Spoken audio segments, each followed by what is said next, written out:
recording, so I was typing out the email, and then I was just thinking to myself that sometimes what I'm trying to say is just easier to speak it out loud rather than try to type it in an email.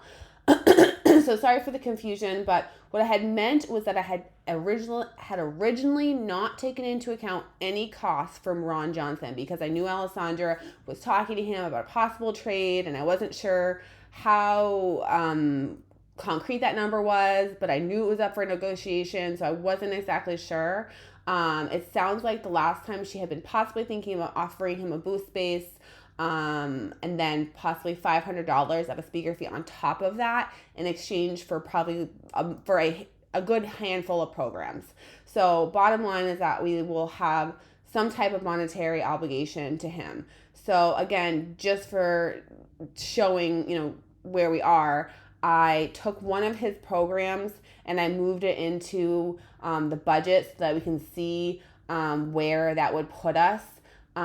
So I know Alessandra had said 500, but again, just to round up, I actually put in $1,000 for Ron. So if we paid Ron $1,000, then that would leave us with just over $600 total in our budget. So what had done in the past was that the speaker budget had been broken down in the NELA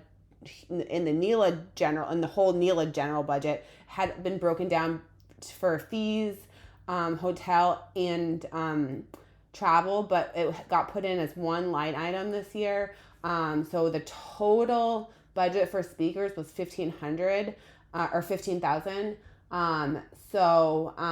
I had been playing with that number throughout this whole spring to see, that could go, that whole thing could go to a speaker fee. You could use it as you want.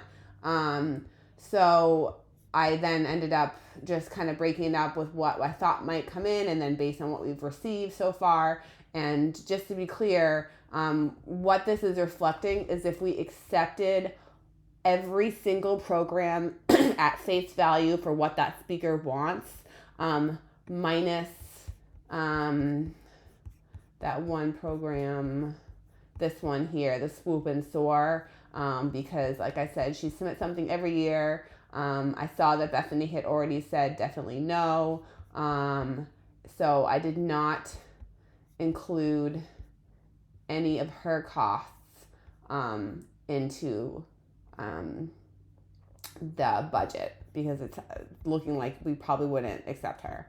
But everybody else had been accounted for as if we accepted it, with no negotiations.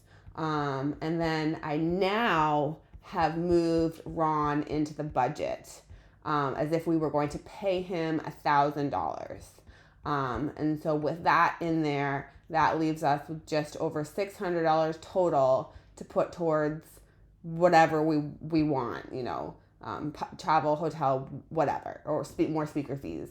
So I hope that makes sense.